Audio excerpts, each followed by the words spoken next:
Bryan Kohberger was allegedly able to stab 4 Idaho college students to death in just a few minutes, well, it's a big question for the prosecution to explain to the rest of us, specifically the jury, but some insight into his past may give us some clues. Turns out Kohberger knew how to use a knife. Bryan worked as a fish cutter. He was a fillet man when he was in high school, trained to cut and fillet raw fish. I know how to do it. Means you got to know how to use a knife. We'll see how Kohberger was.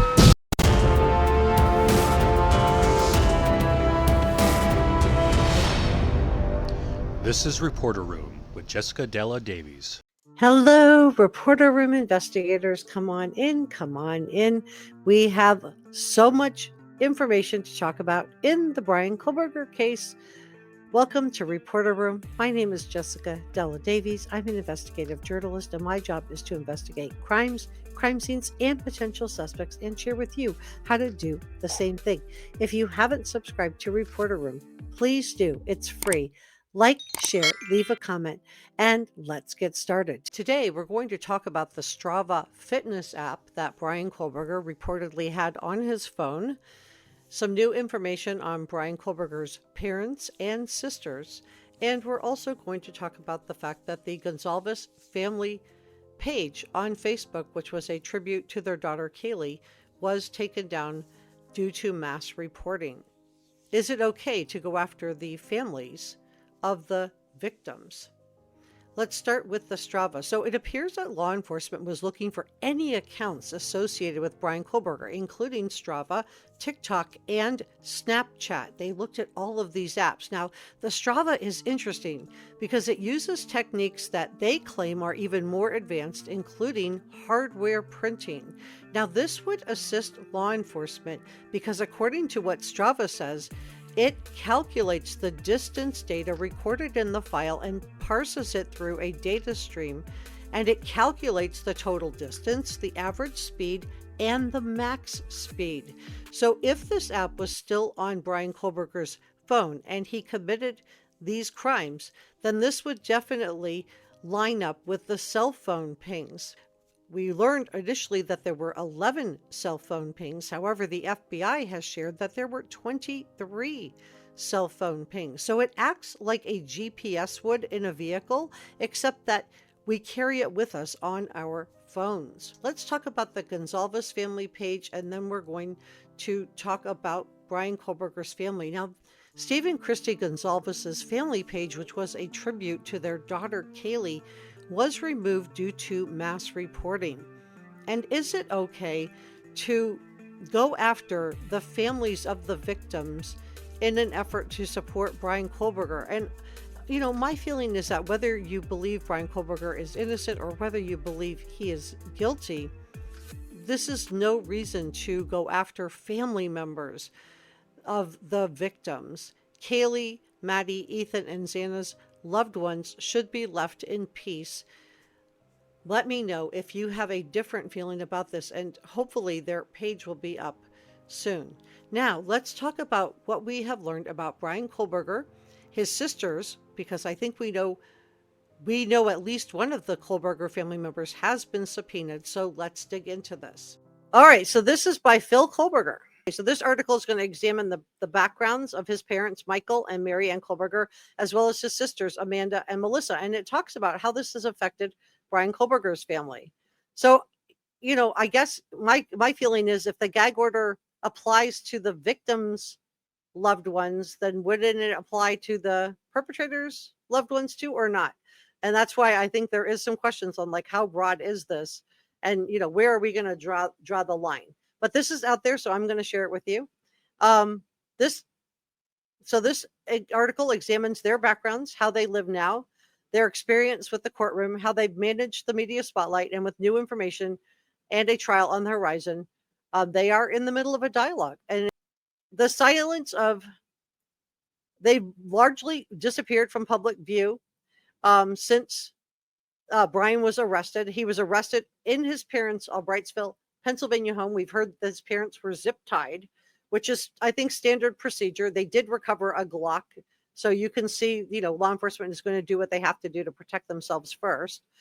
But, you know, the silent life of Michael Kohberger post-retirement. He worked in maintenance for the Pleasant Valley School District for over a decade, retiring in 2019. We know he called the police when Bryan allegedly stole his sister's cell phone and then ultimately dropped the case. In 2023, Michael was subpoenaed to testify at another case against Dana Smithers, further complicating his already overburdened life. He has declined media interviews but remains a public presence in this case, and with the court's permission, he will be attending the trial of Bryan. Marianne Kohlberger's Humanity, Right, and Power of Speech. Marianne worked as a paraprofessional with special needs students until her retirement around 2020. She was regarded as a kind, gentle, and occasionally expressed opinions in local newspapers. We know she wrote that paper about Ted Bundy and capital punishment. One of her letters, penned after the Uvalde school shooting, revealed the depth of her emotional investment in national tragedies. She submitted a poem her daughter wrote reflecting the family's awareness of violence, and Marianne was subpoenaed in 2023 and could be a witness. So this is new. Could be a witness in her son's trial. So that's new. And if you haven't subscribed to Reporter Room, please do, because I will bring you all of the latest information. It will be credibly journalistic sourced information. Amanda Kohlberger's privacy and acting history. So this is his sister. This is his older sister. She starred in an independent horror flick, I-011, called 2 Days Back. And she eventually led a more private life. In 2023, Amanda was reportedly fired from her job. I don't think that was fair, presumably because of her brother's arrest, but we don't know. So we don't know if that's why she was fired. It could have been something else. Unverified rumors suggest that Amanda became suspicious. So now we know which sister it was, but this is not verified. So speculation alert. Became suspicious of Bryan's behavior before his arrest.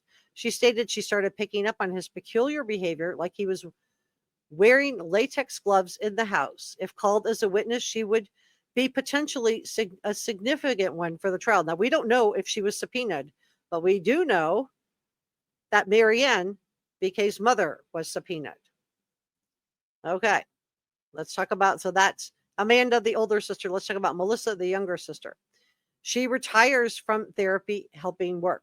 She was a licensed mental health therapist in New Jersey before she allegedly was fired in 2023. We don't need to know about her politics. In a poem her mother published following the tragedy was considered a final connection between Wilder and her daughter. The author confirmed that Melissa's writing would endure.